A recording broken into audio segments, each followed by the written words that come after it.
मुराद साहब बहुत शुक्रिया हमें शो में ज्वाइन करने के लिए। आप अपना मौक़िफ़ देना चाह रहे हैं इस केस के हवाले से? जी बिस्मिल्लाहिर्रहमानिर्रहीम। शाजी भाई, अभी आपने जो स्पीचेस दिखाई और आपने कहा कि पार्लियामेंट के अंदर इस किस्म की डिस्कशन नहीं होनी चाहिए, तो जो आज की स्पीच थी और इससे पहले जो आपने स्पीच दिखाई, जो फालूदे वाला, समोसे वाला, पकोड़े वाले के अकाउंट से और बेनामी अकाउंट का जो केस चल रहा था, ये भी प्रोडक्शन ऑर्डर वाले लोग जो प्रोडक्शन ऑर्डर मानते थे, पार्लियामेंट आके बाहर के केसेस जो उनके ऊपर करप्शन के केसेस थे पार्लियामेंट में डिस्कस कर रहे थे। ये उसी का जवाब था उनको कि आप यहाँ पे आते हैं अवाम का वोट लेके, यहाँ पे डिस्कशन होनी चाहिए अवाम के लिए, यहाँ पे बहस होनी चाहिए कि कौम के मसले हमने किस तरह हल करने जिनका हम वोट लेके आए हैं। और आज भी मैंने वही बात दोहरा दी कि राना सनाउल्लाह जब आया आज पार्लियामेंट में, तो एक तरफ आज ज़ैनब जो बिल है वो पास होता है, दूसरी तरफ यहाँ पे डिस्कशन हो रही थी पावर मिनिस्ट्री के ऊपर, इन चीजों के ऊपर, और राना सनाउल्लाह ने अपना केस जो मंशियात का केस था वो यहाँ पे आके बयान करना शुरू कर दिया। दूसरी बात जो आपने शहरियार अफरीदी की और जो ANF उनका केस है, आपने जो हुकूमत की तरफ से कि ANF एक आजाद और खुद मुख्तार इदारा है, पीर की दिन का मैंने कहा कि शहरियार अफरीदी साहब आज पार्लियामेंट नहीं थे, उनका विजिट था, वो आके अगर इन्होंने यही बहस करनी है तो वो आपको एक एक चीज का जवाब दे देंगे। रही बात एक राना सनाउल्लाह की कि अगर यहाँ पे आके वो कुरान हाथ में लेके आते हैं तो इस पार्लियामेंट के अंदर जो भी बंदा बैठा हुआ है, शाजिब भाई मैंने ये भी बात की कि यहाँ पे तो सब वोट लेके आए हैं, यहाँ पे पहले दिन वो ठीक है मुराद, ये बातें मैंने आपकी दिखा दी, मगर मुराद एक मिनट, मैं वन बाय वन वो ये बात मैंने आपकी दिखा दी, ठीक है मुराद मैंने ये बात आपकी दिखा दी, बट वन बाय वन बात कर लेते हैं, मैंने ये बात आपकी दिखा दी। अब आप ये कह रहे हैं कि जो प्रोडक्शन ऑर्डर पर लोग आकर बात करते थे, एक तो जो गुज़िश्ता असेंबली में पनामा के मामले से लेकर दूसरे मामलात पर तहरीक इंसाफ के रहनुमाओं की तकारीर भरी हुई है असेंबली के अंदर, करप्शन के मुकदमात के हवाले से जो आप लोग करते रहे, उस वक्त आप लोगों ने नहीं कहा कि भाई कानून साजी करें, ये बातें हम बाहर करेंगे। दूसरा जो आप कह रहे हैं ना, प्रोडक्शन ऑर्डर पर लोग आके बात करते हैं, नैब केस की तहकीकात करता है, चाहे वो शहबाज शरीफ के खिलाफ हो या दूसरे नून लीग के रहनुमाओं के खिलाफ हो, नैब उनको कर लेता है गिरफ्तार, उनका मौक़िफ़ आ नहीं सकता, आप लोग करते हैं फिर उनके खिलाफ प्रेस कॉन्फ्रेंस, कभी शहजाद अकबर साहब बैठते हैं, कभी फवाद चौधरी साहब बैठते हैं, कभी आप बैठते हैं शहजाद अकबर साहब के साथ, कभी फिरदौसा शिकेवान साहिबा करती हैं,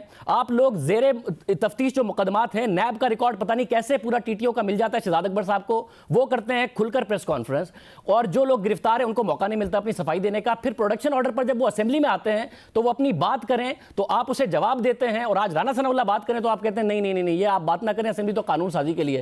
वो आप लोग अगर खुलकर ज़ेरे तफ्तीश मुकदमात पर डॉक्यूमेंट्स लेकर नैब से लोगों के खिलाफ प्रेस कॉन्फ्रेंस करेंगे तो वो असेंबली में प्रोडक्शन ऑर्डर पर आकर अपना मौक़िफ़ भी नहीं देंगे। शाजिब भाई, आपने पानामा से शुरू किया था और मैं वन बाय वन आपके एक एक सवाल का जवाब देता हूं। शाजिब भाई, पानामा का जब केस आया तो वो मुल्क के एक वजीर आजम के ऊपर कि उनकी बैरून मुल्क जायदादें हैं, वो कोई पाकिस्तान के अंदर से अपोजिशन नहीं लेके आई थी। जमहूरियत के अंदर सवाल उठाए जाते हैं, पार्लियामेंट के अंदर अगर मुल्क के वजीर आजम के ऊपर करप्शन के इल्जामात है, उनकी जायदादें आई है, मीडिया के ऊपर उनकी फैमिली आके कहती है कि हमारा लंदन तो क्या पाकिस्तान में भी कोई जायदाद नहीं है, फिर उनका दूसरा बेटा आके कहते हैं कि अल्हम्दुलिल्लाह हमारे हैं, और फिर उनसे जराई पूछे जाते हैं तो उनके पास कोई जराई नहीं होते। जब सुप्रीम कोर्ट के अंदर केस चलता है शाजिब भाई, तो उस वक्त भी कभी कहा जाता है कि बेटी जवाब देगी, कभी कहते हैं कि बेटा जवाब देगा, कभी कहते हैं कि वारिस साहब जवाब देंगे, बात आ जाती है दादा के ऊपर, दादा कहाँ पे है, कब्र के अंदर है। तो ये इस किस्म का सिलसिला चला। नहीं मुराद, मगर ये फैसला मुराद मसला ये है कि ये सुप्रीम कोर्ट में फैसला था, सुप्रीम कोर्ट ने उनके खिलाफ फैसला दिया भी, सुप्रीम कोर्ट ने उनके खिलाफ JIT बनाई भी थी, मगर उस वक्त आप लोग पार्लियामेंट में भी तकारीर करते थे, आज भी आप लोग पार्लियामेंट में तकारीर करते हैं। ये राना सनाउल्लाह के केस से क्या हुकूमत भागना चाहती है? और आपने कुरान का कहा, आपने शहरियार अफरीदी को नहीं कहा कि भाई ये कलमा पढ़ पढ़ के बार बार ना कहा करो, या अल्लाह रसूल के हवाले बार बार मत दिया करो। आपने कभी शहरियार अफरीदी को नहीं कहा, आज उसने कुरान उठाई है राना सनाउल्लाह ने, जो कि मैं मानता हूं कि ये गलत है मजहब को बीच में लेके आना इन मुकदमात में, सियासी बातों में, मगर जब शहरियार अफरीदी कर रहे थे तो आप लोगों ने किसी ने नहीं मना किया उन्हें। देखिए शाजिब भाई, आपने जहां से बात शुरू की थी मैं वही शुरू कर रहा हूं। मैंने कहा कि मुझे टाइम दीजिए, मैं वन बाय वन आपके एक एक सवाल का जवाब देता हूं। अच्छा, मगर जिन मुकदमात का फैसला हो गया आप उन्हीं पर कमेंट करते रहेंगे, या अपना ये वाला मुकदमा रख देना मेरे आगे कि आप कह रहे हैं असेंबली में राना सनाउल्लाह को नहीं करनी चाहिए थी, तो आप लोग बताएं आप लोग क्यों करते हैं? शाहजेब भाई, जितने आपके सवालात हैं, मैं पूरे सवालात के जवाब देने की कोशिश कर रहा हूं। पहला सवाल आपका पानामा से रिलेटेड का, जो आपने हवाले दिए हैं। पहला पानामा का मैंने बता दिया कि मुल्क के प्राइम मिनिस्टर के ऊपर करप्शन के इल्जामात थे, उनकी जायदादों के ऊपर सवालात थे। वो मुल्क के खजाने का मुहाफिज था। लेकिन अगर कौम का पैसा जो कौम के ऊपर लगना है, वो कौम के बजाय वहां पे बाहर जगह बन रही, तो उसका सवाल बनता है। दूसरा, आपने नहीं मुराद सईद, फिर इस पर यह सवाल नहीं बनता कि एक एमएनए है फैसलाबाद का, वो लॉ मिनिस्टर रहा है, उसे इतने लंबे अरसे के लिए गिरफ्तार रखा गया, बुरे हालात में रखा गया, अदालत ने अपने जमानत के फैसले में उस पर सवालात उठाए हैं, काबीना के इजलास में आप लोगों ने डीजी एएनएफ से सवालात उठाए हैं, और वो अब जब असेंबली में आके बात कर रहा है तो वो आपके लिए अहम नहीं है? एक इंसान के साथ अगर इतना बुरा हुआ है। बुरा नहीं शाहजेब भाई, ये वो कह सकता है, ये तस्वीर का एक रुख है जो मैंने पार्लियामेंट के अंदर कहा। अगर एक बंदा पार्लियामेंट आके अपना मुकदमा लड़ने की कोशिश कर रहा है और वो कह रहा है कि मैं भी गुनाह हूं, लेकिन दूसरी तरफ हमने मुल्क के उस इदारे एएनएफ का मौकफ किस तरह इग्नोर कर सकते हैं? अगर वो कह रहे हैं कि हमने यहाँ पे इसको जब पकड़ा, बैग बरामद हुआ, इससे सवाल हुआ, उसमें मंशियात बरामद हुए, तो वो मुल्क का एक इदारा कह रहा है जिसका मुराद सईद उस इदारे के डीजी ने राना सनाउल्लाह को गिरफ्तार करके जेल में डाल के शहरियार आफरीदी के साथ एक लंबी चौड़ी प्रेस कॉन्फ्रेंस की। उसके बाद शहरियार आफरीदी, राना सनाउल्लाह जेल में थे, अपना दिफा नहीं कर सकते थे। कोई 20 टॉक शोज हैं जिसमें शहरियार आफरीदी गए, उन्होंने पार्लियामेंट में तकारीर की। राना सनाउल्लाह आज आके अपना दिफा कर रहा है पार्लियामेंट में, तो आपको उस पर एतराज है कि क्यों कर रहा है, एएनएफ के साथ ज्यादती कर रहा है? राना सनाउल्लाह उस शख्स की बात हो रही है जिसके ऊपर इनकी पार्टी ने 22 अफराद के कत्ल का इल्जाम लगाया। उस शख्स के ऊपर बात हो रही है जिसका कलादम तंजीमों के साथ ताल्लुकात का मैंने नहीं, पूरे पाकिस्तान की मीडिया ने जिक्र किया।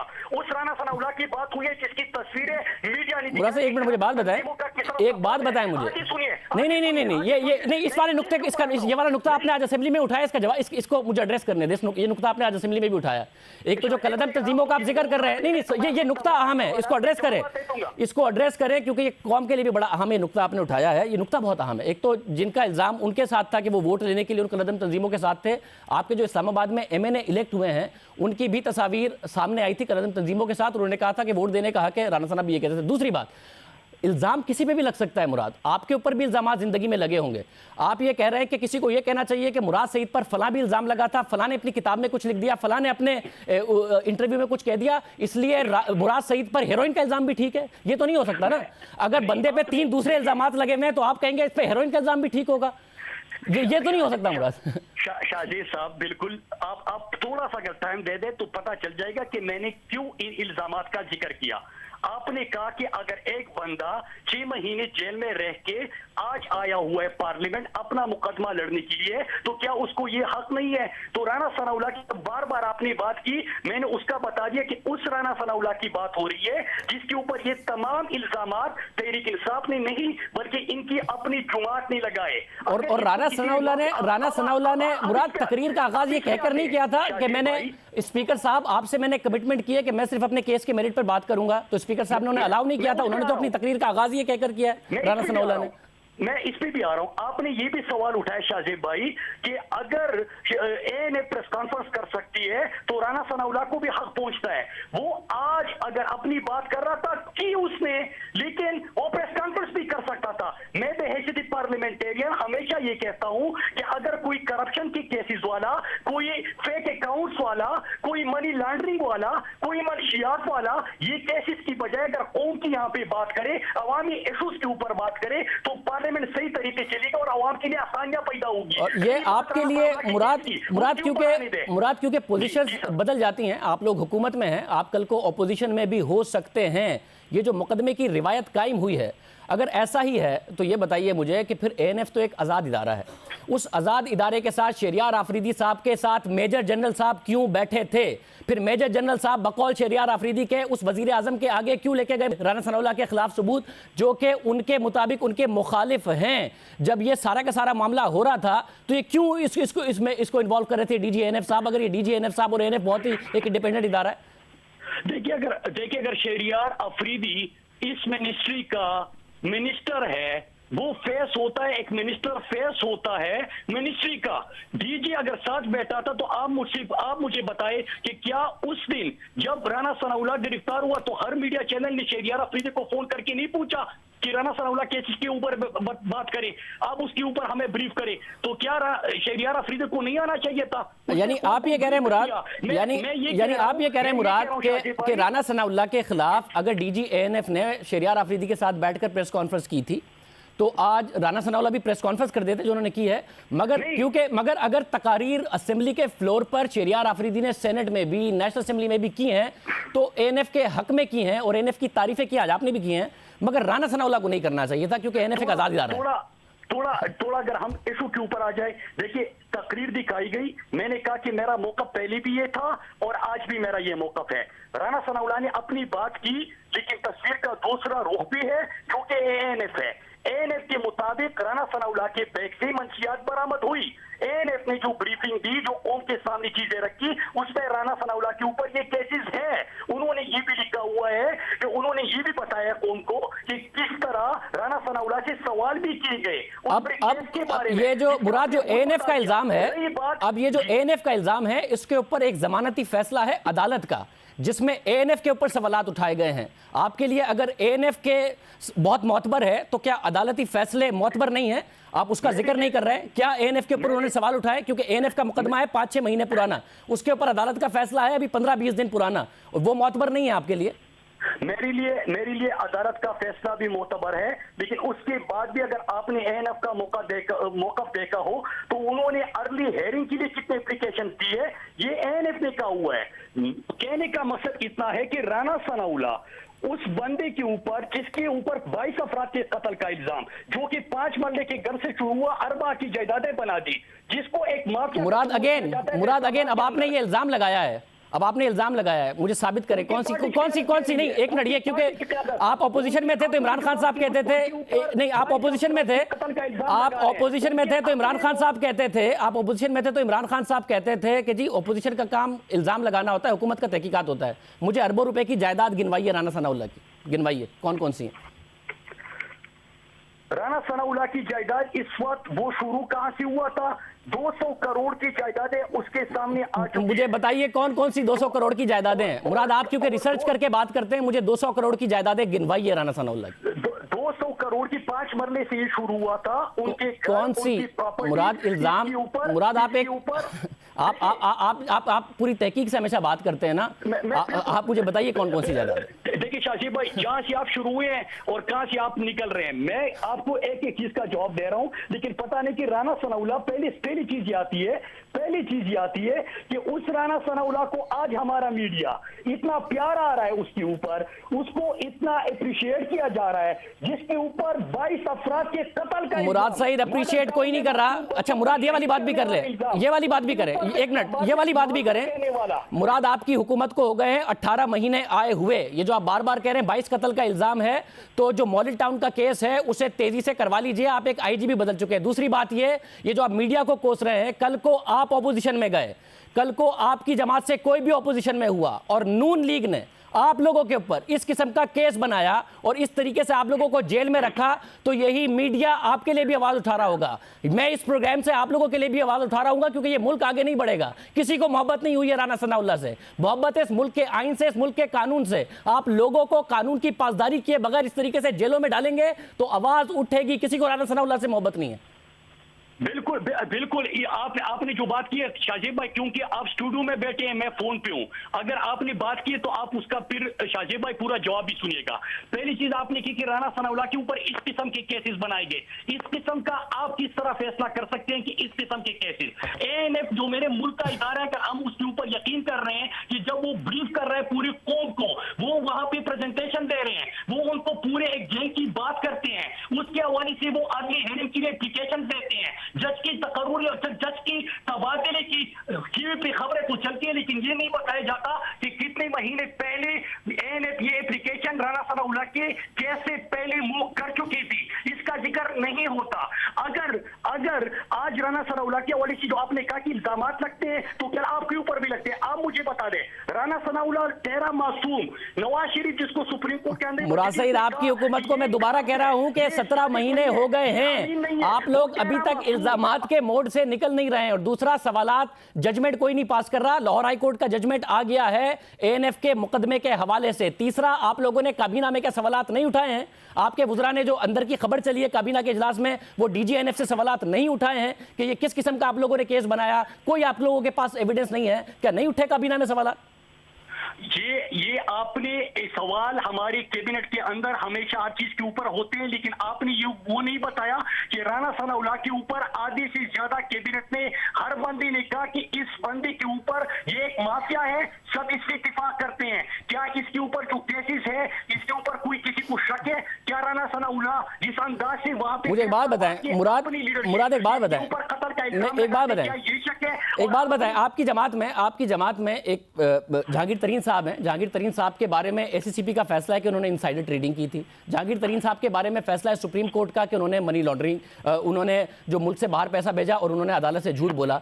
कल को जहांगीर तरीन साहब के ऊपर इल्जाम लग जाए कि वो ड्रग डीलिंग करते हैं, तो आप कहेंगे क्योंकि 2 इल्जाम लगे हुए हैं, सुप्रीम कोर्ट ने इसे झूठा कहा इसलिए इसकी बात नहीं मानेंगे? सच है ये क्या है? आप बाकी के केसेस को कोर्ट कर करके भैया केस साबित करें।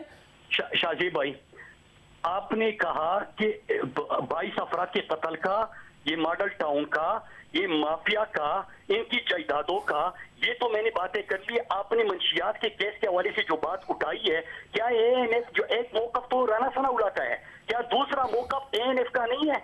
तो एएनएफ का मौकफ कितनी दफा सामने आ गया? एएनएफ का शहरियार आफरीदी का मौकफ कितनी दफा सामने आ गया? और ये जो मॉडल टाउन के और दूसरे मामलात है, आपकी हुकूमत है, 17 माह हो गए हैं, 17 माह पहले वाले इल्जामात ना लगाइए, केसेस को साबित कीजिए, राना सनाउल्लाह को उसमें अंदर डालिए जेल में, ना के मंशियात के ऐसे मुकदमों में डालिए जिसके बारे में अदालतें सवाल उठा रही हैं। मुराद, मैं आपको जिनकी बताता हूं। आपने कहा कि इल्जामात लगाते हैं, मैंने कहा था, मैंने सवालात उठाए थे जिन केसेस के हवाले से।